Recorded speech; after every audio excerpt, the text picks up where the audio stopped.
What is going on, everybody? Welcome back to Red Seat Radio. My name is Corbin, and this video really shouldn't come as a surprise to anybody. If you've been watching this channel for a while, you know that we've been talking about this Red Sox bullpen since before the year started. Here we are in the middle of the season, about to go into the All-Star break, and the problem remains the same. I really don't love making a video like this. One, because I love the Red Sox, and that means I love the players on this Red Sox team, and I want them to succeed. But two, because I feel like we're beating a dead horse here on this channel. I don't want things to get repetitive, but we're at the point now with this bullpen where if I don't make a video on this stuff, it's a problem because the bullpen is such a big problem. And that is what we are talking about today. We are talking about what is going on in this Red Sox bullpen, why this issue hasn't been resolved yet, and we're going to talk about ways that we can fix this problem. But I also want you guys to let me know in the comment section down below what you would do to fix this Red Sox team.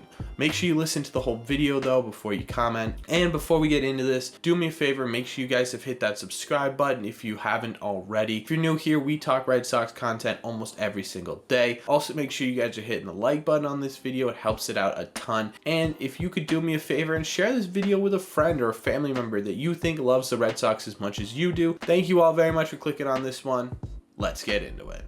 I think for the most part, we can all pretty much agree that the problems from this Red Sox bullpen are not coming from the left-handed pitchers. For the most part, the left-handed pitchers, while they've had some slip-ups and maybe Diekman isn't at the top of your trust list, have been fairly solid for this Red Sox team. The same cannot be said for the right side of the ball. Besides Tanner Houck and John Schreiber, you are looking at not a single reliable reliever. Let's take a look at some of these right-handed options for the Boston Red Sox. You've got Tyler Danish, who was great for a period there, especially when he first came up, but now you're looking at a 4.33 ERA and a 98 ERA plus, which is below average. You've got Hanzo Robles, who quite literally makes me physically ill at this point when he comes into ball games with a 4.70 ERA and a 90 ERA plus. You have Sawamura, who statistically actually looks pretty good. He's got an ERA of 2.84 and an ERA plus over average at 1.49. But let's be honest here. Statistically, Sawamura looks great, but he lets up a ton of runs that are never earned for some reason. Alex Cora loves putting him in when there are guys on base, and he's never able to diffuse the situation, at least from my perspective. We've also got Ryan Brazier, who can be lumped into this category of God knows what's going to happen when they get the ball. Although he's been fairly decent lately, he had a stretch there where he hadn't let up a run in a single appearance, and he had some pretty tricky appearances. So while the other guys are completely unreliable, Ryan Brazier I have just in the unreliable category. But still, I don't feel comfortable with him coming out of the pen either in a tight situation. That to me is the biggest problem we have right now. Besides Schreiber, Strom, and to a lesser extent Houck, when the starter comes out of this game, I immediately in my head think this game is over, or I get super stressed out. I'm upset that this starter is coming out at this point. And as much as people are talking about Alex Cora's management and how he's using the tools that he has in the bullpen, I personally think that Alex Cora is doing the best with what he's got. Now, as Red Sox fans, we want our best bullpen arms in the game every single opportunity that allows. Unfortunately, that's not reality, right? Alex Cora can't send out our core 3-4 guys every single night, or you're risking either having them get injured and then they can't contribute to this Red Sox bullpen at all, or you risk them running themselves too thin in a role that they're not used to and making themselves an unreliable reliever, kind of like in a very small degree to what we saw with Matt Strom in the Blue Jays series of that finale. He was fantastic in the 9th inning, but you don't have another arm to go to. You really want to win this game, go to him again, and he doesn't do as well as we wanted. That's what could happen if you make Alex Cora pitch your best pitchers every single night, and that shouldn't be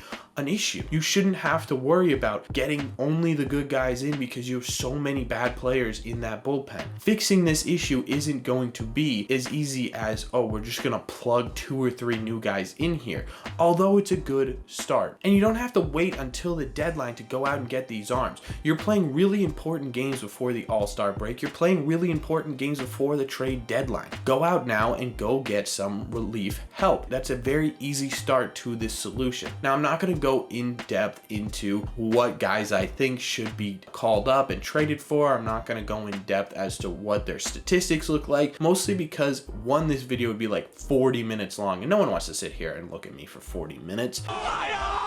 But also because I have a video out on trade prospects on my channel already, so you can check that out if you want, and I'm going to be making one closer to the deadline, so I don't want to be too repetitive. But off the top of my head, you can call up the Rockies, you can call up the Cubs, you can call up the Reds, you can call up the Orioles, you can call up the Royals, you can call up the Pirates, you can call up so many different teams who are just simply uncompetitive already this year. It's not like we have to wait until the deadline to kind of see how these teams are shaping up. Teams like the Royals, the Athletics, the Pirates, those teams already know that they're not going to be competing for a playoff spot this postseason, and they are going to be sellers at the deadline. So why wait and not take advantage of this now? In order to get these guys in here and actually contributing to this team, you're going to have to make some sacrifices. You're going to have to let some guys go. And I know the Red Sox seem to really think that some of these guys are going to turn their season around, but you're going to have to cut the dead weight if you want these new guys to succeed. And we're going to start with Danish, who I think is relatively close to being a reliable right-handed option in this bullpen. He had a great start to the year. He's fallen off a little bit. Send him down to Worcester for the rest of the year.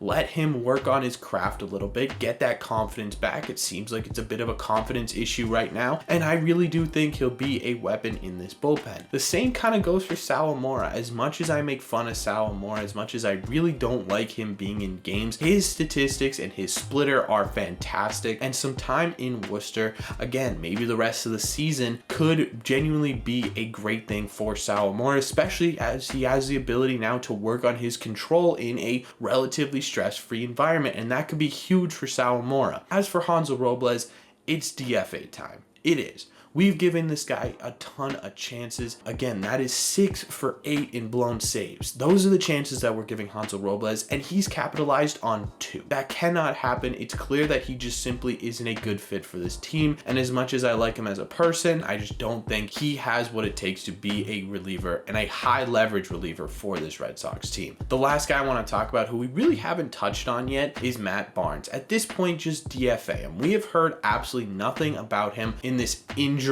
rehab thing, whatever is going on with Matt Barnes at this point. But the reason we haven't heard anything about it is because, one, reporters are just simply aren't asking, because they know that this Red Sox bullpen is much better without Matt Barnes than it is with Matt Barnes. You've got the ability to fill that hole with someone who can make a legitimate difference, and to always have him in the wings, and knowing that you're going to have to make room for him coming back at all times is got to be a little bit stressful. Just DFA him, eat the money. We know that it's a decent amount of cash, but if you want to win and you are the Boston Red Sox, these guys need to go. I would put Ryan Brazier in there because he does have some options, I believe, but at the same time, like I've said, he's had some really big high leverage situations that he's gotten out of, especially since he's come back up from Worcester. So I'm not entirely out on Brazier yet like I am for these guys, but still, he's definitely a option to be on this list as well. The last thing that the Red Sox need to do in order to get this bullpen going, in my opinion, is to set some roles. It doesn't seem like the Red Sox are too keen on traditional reliever roles, especially with this bullpen, but at the same time, a little bit of structure will really go a long way, in my opinion. You know, we take a look at the closer situation. Right now, you've kind of got Houck. No one's really said it's Houck, but they've been going to Houck. Maybe they start going to Schreiber and Houck takes a more long-term relief role. I don't know, but something needs to get done. If you give these guys at least a situational role, right? You go up to Strom, you say, hey, look, we're not going to say you're a short reliever or a high leverage reliever because we might use you in other situations, but for the most part, we want you to focus on being able to get 2, 3, 4 outs in big game situations, because that's the role that we see you kind of molding into. Or you go up to a guy like Houck or Schreiber or someone and you talk to them and you're like, hey, look, we're going to start using you if, you know, Rich Hill only goes 5 innings and we need to get through the 6th, 7th, and 8th before we bring in our closer, and that guy can finally hone in and start to work on being able to go multiple innings and stretching that arm out, so that second, maybe third time through the lineup, facing this guy, you're not giving up a ton of hits, a ton of runs, whatever. Structure, in my opinion, is a must in this Red Sox bullpen. Now, I want you guys to let me know in the comment section down below what you would do with this Red Sox bullpen and how would you fix this problem.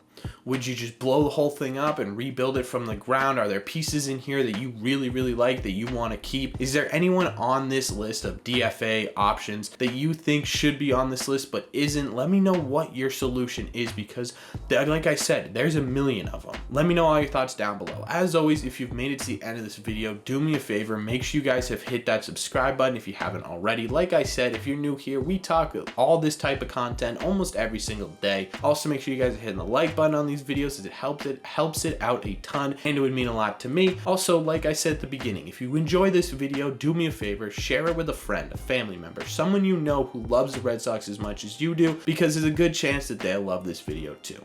Thank you all very much for clicking on this one, and I will see you in the red seats.